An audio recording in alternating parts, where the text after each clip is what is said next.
Dios les bendiga grandemente a todos. Espero que todos estén bien en esta mañana. Qué maravilloso es poder juntarnos a alabar al Señor.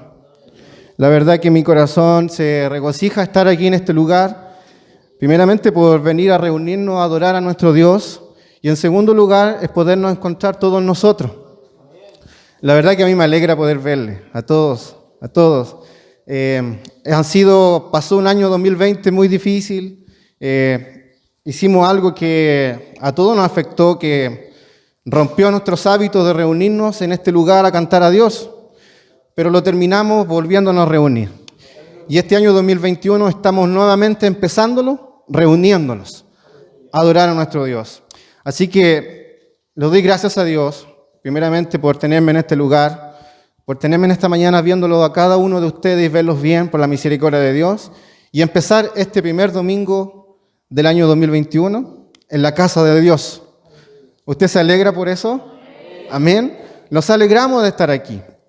La verdad, en un mundo tan malo y tan cruel que estamos viviendo, tan difícil, que todavía existan lugares como este donde se puedan reunir gente que quiera encontrarse con la paz, con la tranquilidad.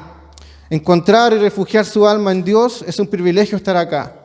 La verdad que lo que más abunda en el mundo es la maldad, y eso es lo que estamos viendo hoy en día. Encontrar lugares donde está aquí, donde se reservan para encontrarnos con el bien, para encontrarnos con lo eterno, no lo pasajero, sino que lo eterno de este mundo.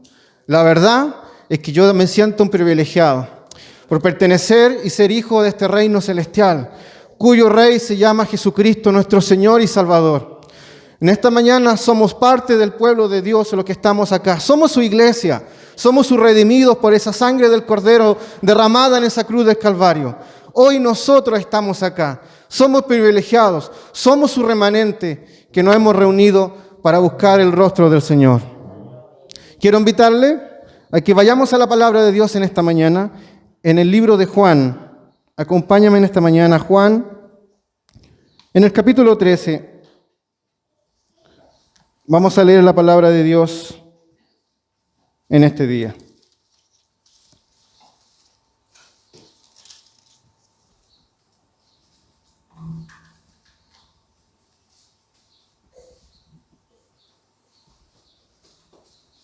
En el capítulo 13, en el versículo 1.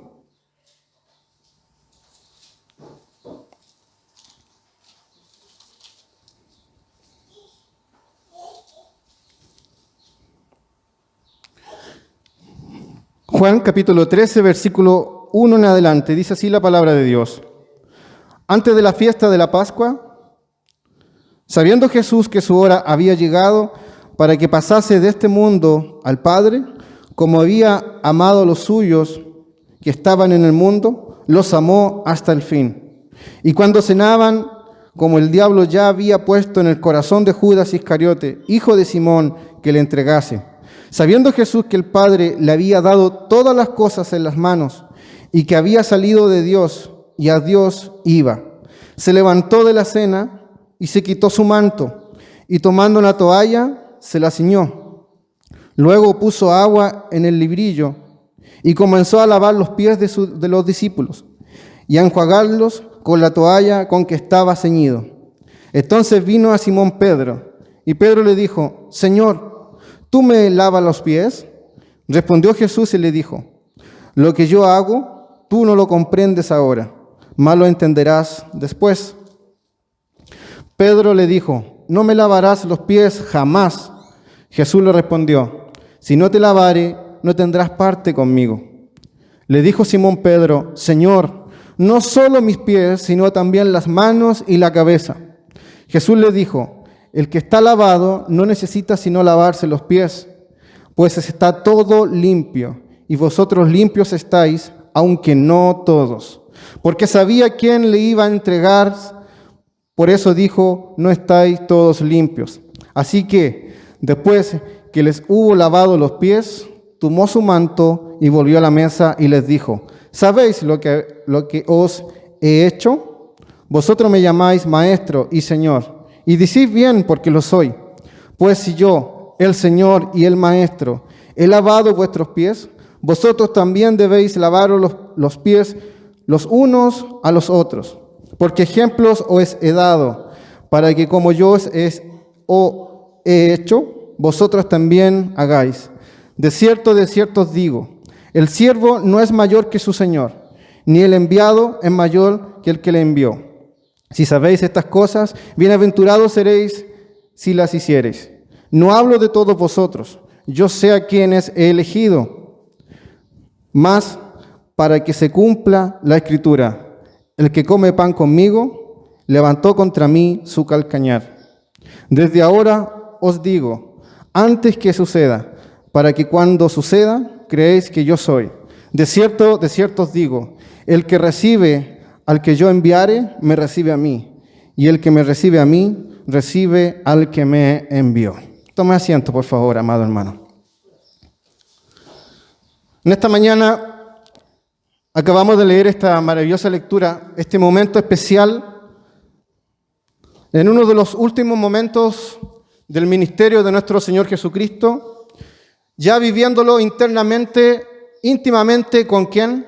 Con sus discípulos. Yo quisiera preguntarle, amado hermano, si nosotros pudiéramos entender y saber que ya nuestra hora de partir de este mundo se acerca y se nos va. Y a nuestro alrededor tenemos gente de confianza, gente que usted a lo mejor está liderando. ¿Qué consejo le daría a aquellas personas? O íntimamente en su familia que camina los caminos de Dios, ¿qué consejo le daría? ¿Qué haría en ese momento si ya tuviera que partir? Jesucristo lo sabía, que ya su momento de partir de esta tierra y de cumplir su ministerio se acercaba. Y dedicó un tiempo en esta Santa Cena, en esta Cena del Señor, para conversar íntimamente con sus discípulos. Él entendiendo que el momento de su crucificación se acercaba, la hora de su muerte se acercaba, la hora del padecimiento se acercaba. Y Jesucristo toma un momento para enseñarle a sus discípulos, que había estado 3 años con ellos, pero que aún, ya al finalizar el ministerio de Jesucristo y dejarlo solo a sus discípulos, notaba en ellos ciertas actitudes que debía corregir para lo que deberían hacer después cuando fueran enviados a predicar el Evangelio.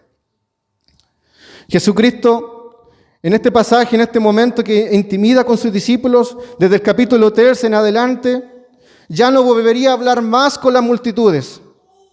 Hasta el capítulo 12 de Juan, vemos a un Jesucristo que habla mucho con las multitudes, hace prodigios y milagros, multiplicación, predicaciones extraordinarias del Evangelio y de la salvación.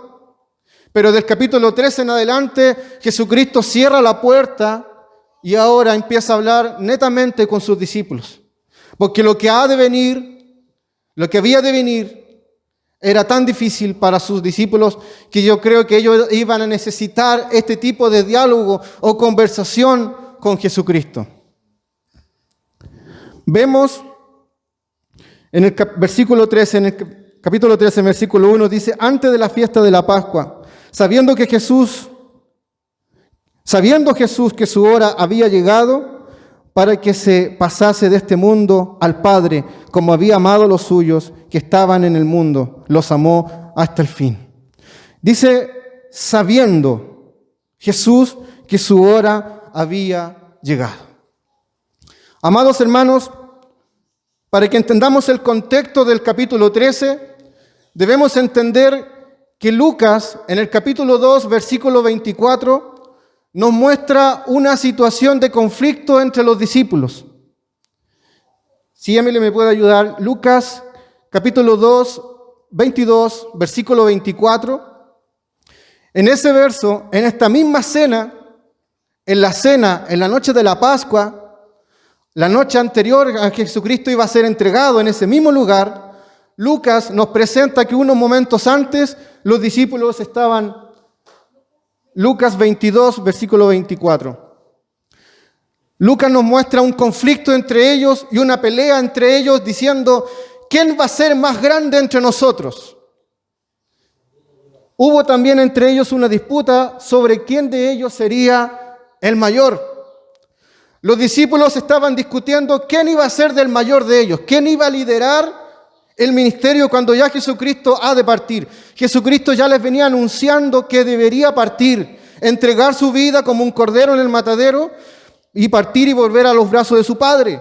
Los discípulos, al escuchar este tipo de diálogo de Jesucristo, ya empezaron a murmurar e interpretar. Bueno, pues, ¿quién de nosotros 12 va a ser el mayor? ¿Quién va a liderar esto? Incluso vemos más atrás que 2 de sus discípulos estaban discutiendo quién iba a ser el mayor de ellos también. Siempre los discípulos estaban con una actitud no de humildad, sino que una actitud de orgullo, de sobresalir sobre el resto, de ser el mayor. Amados hermanos, estamos hablando de discípulos que vieron milagros del Señor Jesucristo, que vieron prodigios, que compartieron con Él de día y de noche durante 3 años. Pero sin embargo, al finalizar su ministerio, nuestro Señor, en esa noche de la Pascua, Jesucristo se encuentra con sus discípulos con este tipo de conversación. Para que entendamos, pues, ¿quién es Jesucristo? Es el Hijo del Dios viviente. Es el Rey de reyes y Señor de señores, por el cual el Padre le ha entregado toda potestad de reinar sobre los cielos y de la tierra. Jesucristo, antes de venir a habitar entre ellos, estaba sentado en su trono de gloria junto a su Padre Dios, por el cual ellos juntos crearon los cielos y la tierra. Estaban delante de uno de los creadores del sol, del mar, de las estrellas, el que tenía toda autoridad de calmar las aguas, como lo hizo ante sus discípulos también, ¿se acuerdan de esa historia? Aquel que sanaba, le hacía levantar a los paralíticos, aquel que restauraba la vista a los ciegos, el Rey y Señor. Eso vieron los discípulos, cosas maravillosas y grandes. Y ellos estaban discutiendo, ¿quién va a ser el mayor? Si el mayor se despojó de su gloria para venir a vivir entre nosotros y entre ellos, en ese momento, a un mundo de pecado y de contaminación, al igual que ahora. A un mundo de que esclavizaba, que torturaban, como era el Imperio Romano. Jesucristo dejó de pisar la santidad de su gloria y venir a vivir y pisar la inmundicia del suelo que vivimos nosotros hoy acá. Un mundo lleno de maldad y de pecado. Dejó toda su gloria por amor a nosotros. Pero sus discípulos discutiendo quién va a ser el mayor. Todavía ellos no habían entendido que el que tenían al frente era el Rey de gloria, era más que el Mesías y el Señor. Era el creador de todo lo que existe, amados hermanos. Era el Salvador de este mundo, el Salvador del pecado, el Salvador de la muerte eterna. Era mucho más que lo que ellos creían. Pero los discípulos estaban discutiendo quién iba a ser el mayor. Y Jesucristo, amados hermanos, en esta noche de la Santa Cena, momentos antes de llegar a su crucificación, estaba, que dice, cenando a la Pascua. Antes de ir a la Pascua, en el versículo 1, en el versículo 2 nos muestra que ya estaban en la Santa Cena. Pero en el versículo 1 nos muestra el momento previo. Juan nos quiere presentar en el versículo 1 que Jesucristo sabía todo lo que iba a pasar. Él sabía, amados hermanos, lo que había de venir momentos después. Él sabía todo su dolor y su padecimiento horas después. Sabía quién lo iba a entregar. Jesús sabía quién lo iba a traicionar. Y sabía el corazón de cada uno de sus discípulos. Versículo 1 dice, antes de la fiesta de la Pascua, momentos antes, sabiendo Jesús que su hora había llegado para que pasase de este mundo, ¿a dónde? Al Padre. Él sabía que iba a volver ¿a dónde? A lo eterno, a lo glorioso, en su lugar donde le correspondía estar desde la eternidad. Y dice, como había amado a los suyos que estaban en el mundo, los amó hasta el fin. Los amó hasta el fin. Amados hermanos, cuando está diciendo en el versículo 1, Juan nos está presentando ese amor que es incomparable, entendible para nosotros. Un amor eterno, un amor extraordinario fuera de nuestra comprensión e entendimiento, amado hermano. Nuestra comprensión de amor es tan quebrantable que hoy día decimos amar a alguien y mañana lo traicionamos. Es tan momentáneo, ligado a las emociones que podamos vivir, que en un momento amamos y en un momento odiamos. Pero Jesucristo, amado hermano, viendo a sus discípulos que estaban discutiendo, no precisamente impulsados por el amor de Dios en su corazón, sino que impulsados por su egoísmo, enojados, ellos queriendo lucirse más, Jesucristo va, en vez de tener una actitud de enojo, porque yo creo, amado hermano, que es natural, que Jesucristo, sabiendo que iba a morir, que iba a dar su vida por ellos mismos, los encontraba discutiendo a ellos mismos. Es natural que yo creo que en la posición de Jesucristo, usted y yo, es muy lógico que nos enojaríamos, porque nos daríamos cuenta que aún no han entendido nada de lo que se trata el reino de Dios, de lo que se trata seguir a Jesús. Jesucristo, sabiendo que debería volver al Padre, sin embargo dice que los ama hasta el fin, los amó hasta el fin. Bueno, ¿qué clase de amor es ese? Nos queremos preguntar y quiero hacerle la pregunta en esta mañana. ¿Quién estaría dispuesto de dar la vida por nosotros que no sea Jesús? ¿Usted daría la vida por otra persona? ¿Qué figura hoy día en nuestra mente tenemos guardada? ¿Algún ídolo, algún hombre, alguna mujer, algún político, algún filósofo, algún empresario, algún multimillonario que nosotros a lo mejor podamos imaginarlos como wow, es un ejemplo a seguir? Yo le pregunto a esa persona, ¿usted cree que daría la vida por usted y por mí? No lo haría. Pero Él, nuestro Señor Jesús, siendo más grande que un filósofo de la tierra, siendo más grande que un político mentiroso, siendo más grande que el emperador en aquel momento de Roma, siendo el creador de los cielos y de la tierra, como lo decía hace un momento, dejó toda su gloria, amado hermano, toda su gloria, toda su majestad para dar la vida por nosotros, para perdonarnos de nuestros pecados y nuestras maldades. Versículo 2. Y cuando cenaban, ya estando en la cena, sentados ahí en la mesa, compartiendo la Santa Cena. Yo me imagino, amado hermano, la Santa Cena o la noche de Pascua para los israelitas era algo que se venía conmemorando desde los tiempos, desde la libertad de la esclavitud de Egipto. Ustedes saben lo que pasó en esa noche, que cuando Dios ordena a que todas las familias pudieran sacrificar un becerro, un corderito, lo más sano, joven, limpio posible, y marcaran sus casas para que cuando viniera el ángel de la muerte no matara o no asesinara a los niños que eran de Israel, los primogénitos de Israel. Y de ahí en adelante Israel recuerda ese momento donde después de eso alcanzaron la libertad y ellos cenaban la Santa Cena, la noche de Pascua, durante todos los años venideros. Jesucristo, desde el primer día de su vida aquí en la tierra, cada Pascua que Él la celebraba, sabía que llegaría la última Pascua de su vida, la última cena de su vida. Y Él sabía perfectamente lo que iba a suceder desde su niñez. Y cada Pascua que celebraba, yo creo que se transformaba en más especial para su vida, porque se acercaba año tras año, celebración tras celebración. Se acercaba el momento de su crucificación, de su muerte por nosotros. Y esta noche era especial para Él.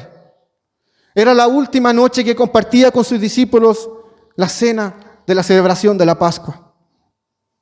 Y ya estando en ese momento, dice, como el diablo ya había puesto en el corazón de Judas Iscariote, hijo de Simón, que le entregase. Jesús sabía todo eso. El plan de término ya se estaba desarrollando. Jesucristo sabía todo lo que estaba pasando a su alrededor, más sus discípulos no lo sabían. ¿Cómo estaban ellos? Discutiendo. ¿Quién ha de ser el mayor? Versículo 3 dice, sabiendo Jesús que el Padre, ¿qué cosa le dio el Padre a Jesús?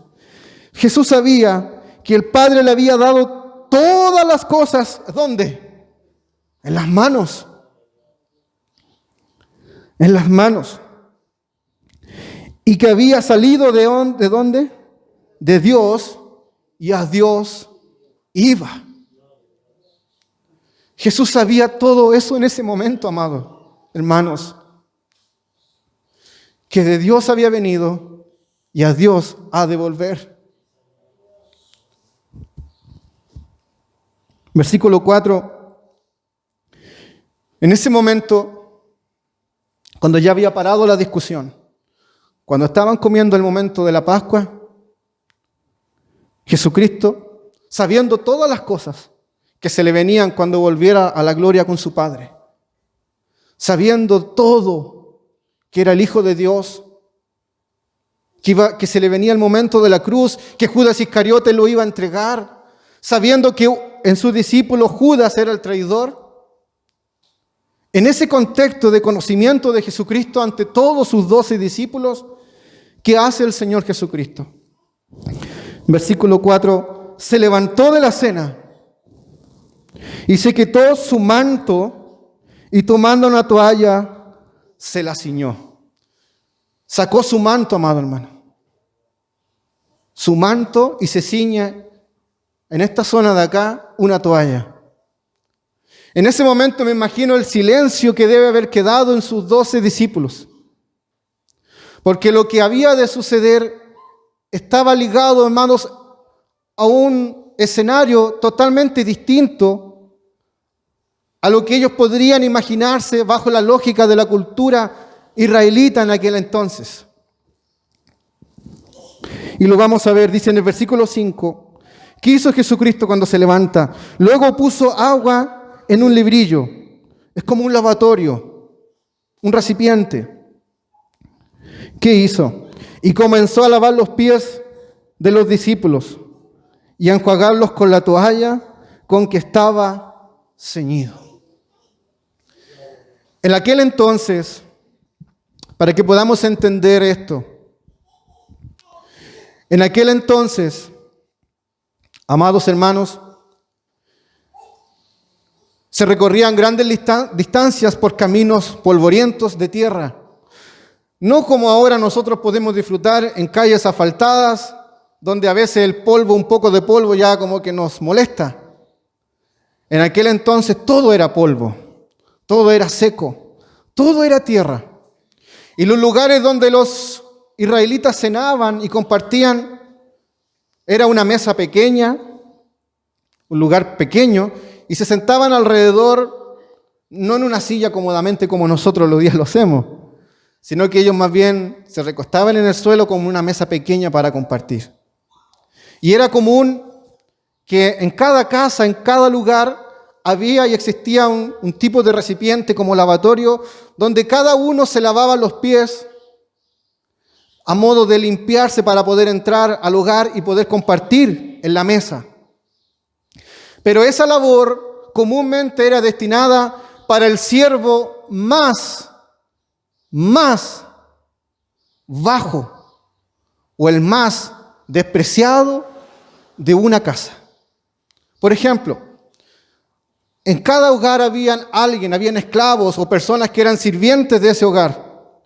Y la labor de lavar los pies a los invitados, a los que llegaban a esa casa, era destinado a esa persona, al sirviente más desechado o al sirviente más despreciado de ese lugar. Cuando llegaron a la Santa Cena, a cenar con Jesucristo en este capítulo, ninguno se había lavado los pies. ¿Sabe por qué nadie se había lavado los pies? Por lo que decía en Lucas 22, 24. ¿Quién de nosotros va a ser el mayor? ¿Quién de nosotros va a ser el mayor? ¿Quién de ellos se iba a disponer a lavarle los pies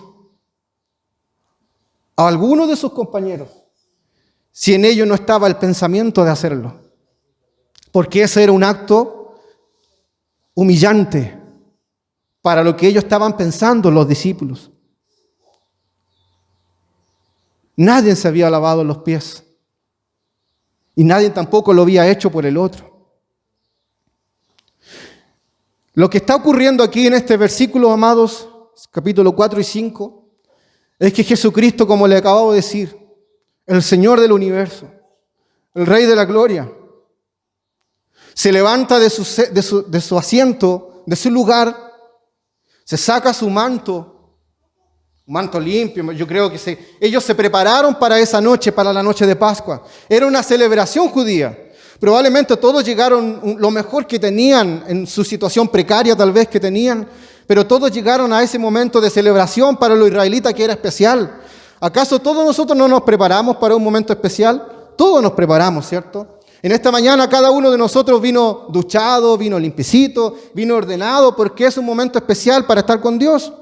Así también los israelitas en ese momento de celebración de la Pascua llegaron obviamente limpios, con vestimentas limpias, pero los pies de alguna otra forma se ensuciaban por el trayecto de llegar a un lugar por las calles polvorientas. Jesucristo saca su manto y al frente de ellos empieza a hacer un acto que ninguno de sus discípulos se lo imaginaron por causa de su orgullo, del poco amor que había en sus corazones. Jesucristo se empieza a hacer un acto de humillación. No para demostrarle que Él era el más humilde del mundo, no, amados. Jesucristo lo que lo lleva a realizar ese acto humilde y sencillo de rebajarse a ser un siervo para lavarle los pies a sus discípulos que estaban discutiendo quién iba a ser el mayor, lo que le estaba demostrando es que ese acto Él lo podía hacer. ¿Sabe por qué? Porque en Jesucristo había algo que se llama amor. Amor. Y cuando hay amor, no hay posición. No existe la posición. Por amor, Jesucristo después dio su vida por ello. Pero antes de eso, Jesucristo les enseña lo que es el amor. El amor no te lleva a mirar la posición. El amor no te lleva a mirar cómo está tu situación. Cuando hay amor, puede existir cualquier situación que se pueda realizar. Cuando el amor lleva a la humillación, es lo correcto. Jesucristo lo que lo impulsó a transformarse en un siervo para ellos fue su amor hacia ellos. Como decía en el versículo 1, amor hasta el fin, amor perfecto. Un amor eterno, un amor que no se quebranta, amado hermano, que no es cambiable. Ese amor, Jesucristo estaba en ese momento. Versículo 6. El versículo 5. Luego, ¿qué hizo? Puso agua en un librillo, en un recipiente, en un lavatorio, y comenzó a hacer ¿qué cosa? A lavar los pies de sus discípulos, a enjuagarlos con la toalla con que estaba ceñido.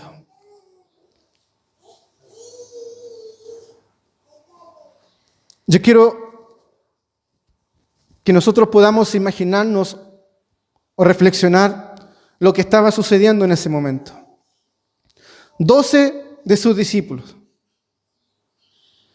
discutiendo quién iba a ser el mayor, se encuentran que el mayor del universo les está haciendo un acto de servidumbre y les está lavando los pies. Silenciosamente empieza a lavar el pie de Mateo, de Andrés, de cada uno de ellos, de Santiago, de Tomás, hasta de Judas, que había de entregarlo. Jesús, sabiendo que Judas Iscariote lo iba a entregar, también lavó sus pies y los secó con su toalla.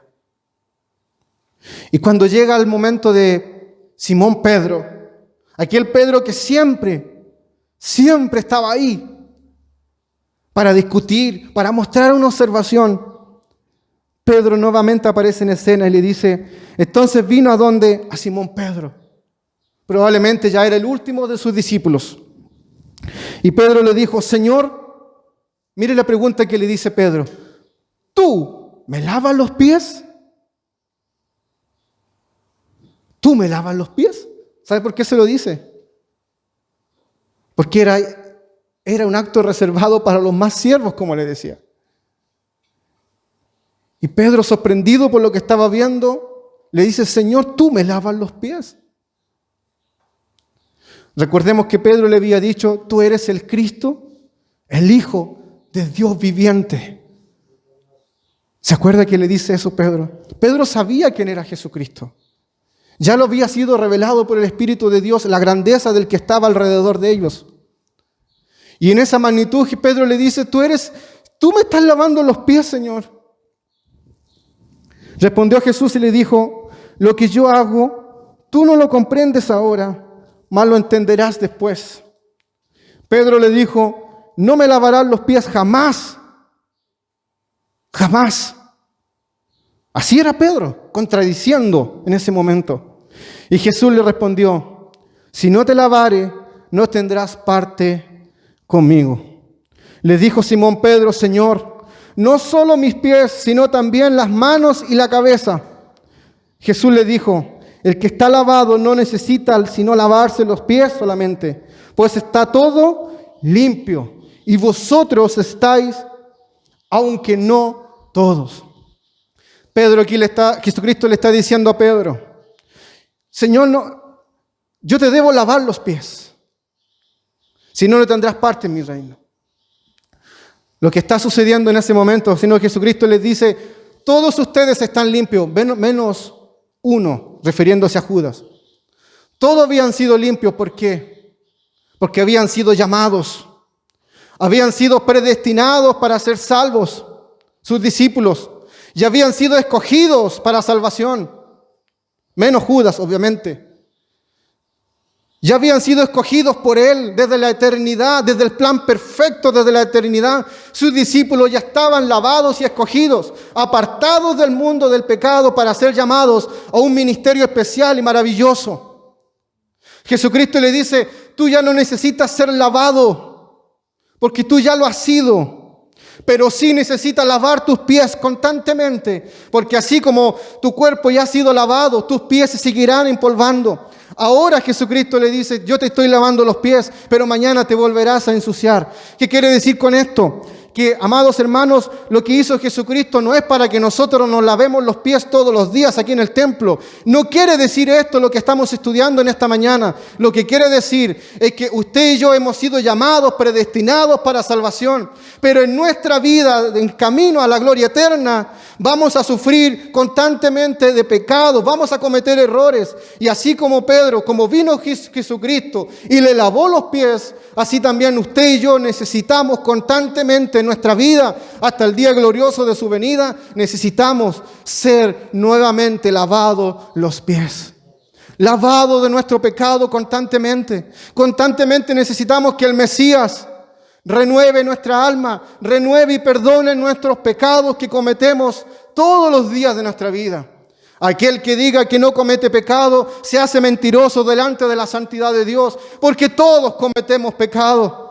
Necesitamos urgentemente, amados hermanos, todos los días de nuestra vida, que así como este siervo maravilloso, glorioso, llamado Jesús, le lavó los pies sucios de pecado a Pedro, necesitamos que nosotros también podamos necesitar ese lavado de nuestra alma constantemente por medio de su palabra, por medio de su Espíritu Santo, ser lavados y restaurados para tener parte en el reino de Jesucristo, en el reino del Señor. Es un reino, ¿qué cualidades tiene el reino de Dios? Es un reino glorioso, eterno, donde no existe la maldad y el pecado. Y si queremos llegar a ese reino y habitar en ese reino, necesitamos que todos los días de nuestra vida, hasta alcanzar la gloria eterna junto al lado de Jesucristo, ser lavado de nuestros pies y de nuestra alma. Pero para eso necesitamos que nos dejemos lavar los pies. Pedro le dijo, no me lavarás los pies, Señor. ¿Quién eres tú? Pero Jesucristo le estaba diciendo que no se trata de las posiciones. Se trata que Él lo hace por amor a su vida. Así también Jesucristo, a cada uno de nosotros y a los que han de venir, a los que han de ser llamados a su gloria eterna, a los que aún todavía no conocen el amor de Jesucristo, a esos también Jesucristo los lavará, los limpiará, restaurará sus corazones y los predestinará y los guardará a su gloria eterna. ¿Sabe por qué? Porque es amor de Dios. El amor de Dios es incomprensible para nuestro entendimiento. ¿Cuánto nos cuesta perdonar? ¿Cuánto nos cuesta a nosotros humillarnos? Nos gusta estar más de pies que humillados. Jesucristo entrega y hace este trabajo especial sobre sus vidas para mostrarle a sus discípulos y mostrarle a Pedro que no se trata de la posición que ustedes quieran tener, discípulos. No se trata de lo que ustedes quieran alcanzar. Se trata de que en ustedes lo primero que debe haber es el amor que yo le estoy demostrando al servirle, al lavarle sus pies. Y no solamente lavárselos, sino que también secárselos y volverle a poner las sandalias. ¿Quién haría eso, amado hermano? ¿Qué haríamos nosotros hoy? ¿Qué mensaje más grande para nuestras vidas? Le dijo Simón Pedro: Señor, no solo lava mis pies, sino también las manos y la cabeza. Y Jesús le dijo: el que está lavado. ¿Quién? El que está lavado. Yo ruego al Señor que los que estemos aquí en esta mañana estemos todos lavados por la sangre del Cordero de Dios. Que nuestros pecados hayan sido limpiados por esa gloriosa sangre derramada en esa cruz. ¿Quiénes son los que están lavados? Los que han reconocido a Jesucristo como su Señor y Salvador. Jesucristo dice: el que está lavado no necesita sino solamente lavarse los pies. Solo eso, porque ya ha sido lavado y restaurado. Pero el que no lo ha sido, no tiene parte en el reino de Dios. El que está lavado no necesita sino lavarse los pies, pues está todo limpio. Y vosotros limpios estáis, aunque no todos. Jesucristo conocía en esa mesa el que había de traicionarles y ese no estaba limpio. Así como también en esta mañana Jesucristo sabe quién de nosotros está aquí y aún no está limpio. Pero Jesucristo no está para condenar. Jesucristo está para lavar tu vida. Si aún no estás limpio por la sangre del Cordero de Dios. Jesucristo no te va a condenarte. El momento llegará donde todos deberemos dar cuentas, eso sí. Pero mientras tenga vida, Jesucristo está para perdonar los pecados. Está para restaurar los corazones. Es para sanar, para limpiarnos enteros y hacernos parte del reino de Dios. Y en los que ya han sido lavados, Él es nuestro sustento, el que lava nuestros pecados. Aunque no todos. Porque dice, versículo 11, nuevamente Jesucristo dice: porque sabía que Él le iba a entregar.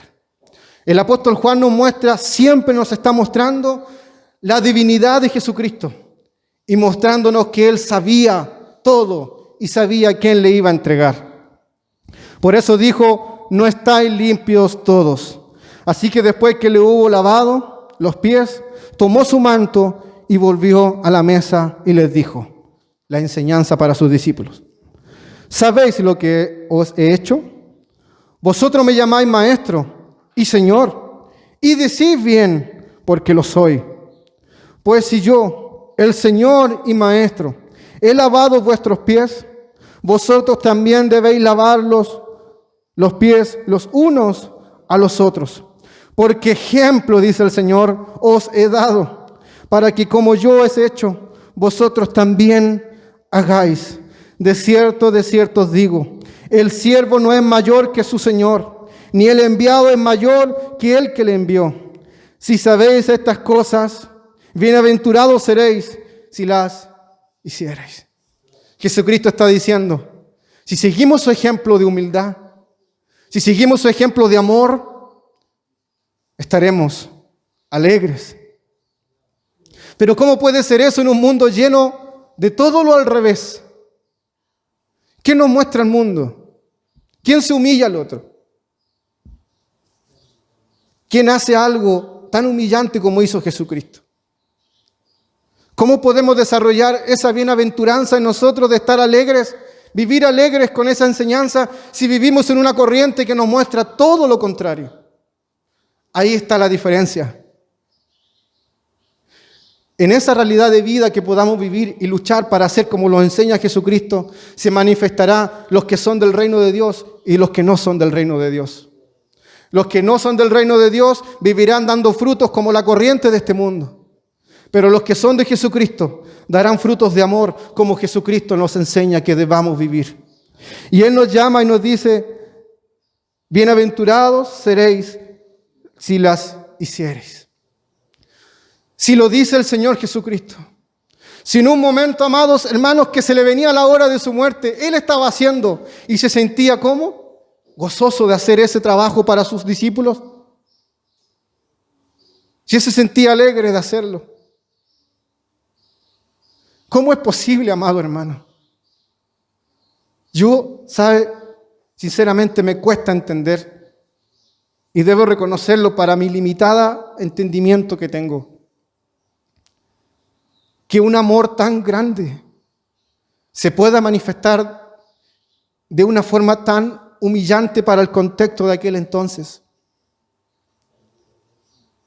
Me cuesta entender, porque a nosotros nos cuesta humillarnos a ese nivel, incluso por cosas mucho menos menores. A veces sí o no que en la casa nos pasa de que si tu marido o esposa te levanta la voz, ¿cómo responde el más fuerte? O si en el trabajo alguien te hace algo, me voy a vengar de él. O si voy en la carretera y alguien me toca la bocina, yo se la toco más fuerte. No somos capaces de mostrar el amor de Dios en situaciones tan pequeñas. Y yo me pongo en el ejemplo que nos muestra la palabra de Dios en esta mañana, es lo que hizo Jesucristo. Sacando su manto limpio, sabiendo que iba a morir por ellos mismos en un madero de la cruz de una forma tortuosa como era morir en una crucificación romana, sabiendo que se le venía la muerte de una forma de la más humillante que puede existir en aquel entonces, como era morir en una cruz, demostró su amor a sus discípulos haciendo algo que ninguno de ellos fue capaz de realizar cuando llegaron a ese lugar. Cuán grande amor es este manifestado en la persona de Jesucristo. Yo quiero decirle en esta mañana, amados hermanos, para ir dejando este lugar, que el Rey que tenemos, que este Señor que tenemos y en el cual seguimos y servimos, muchos ya lo saben, pero su amor es más grande. Hay un coro que cantábamos, el amor de Dios es maravilloso. ¿Y cómo lo describe? Tan grande que no puedo ir arriba de él, tan bajo que no puedo ir abajo de él. Y dice, cuán grande es el amor de Dios. ¿Y sabe lo que me asombra? Aún más. Es que Él, siendo el Rey y Señor, el Rey y Señor, que se levantó de una tumba, que venció la muerte y que prometió estar con nosotros, nos sigue amando, nos sigue perdonando. Y si yo creo que si fuera necesario volver a la cruz, lo haría con sumo gozo una vez más. Pero ya no lo va a hacer porque el acto ya está consumado y hecho para entregarnos y regalarnos la salvación.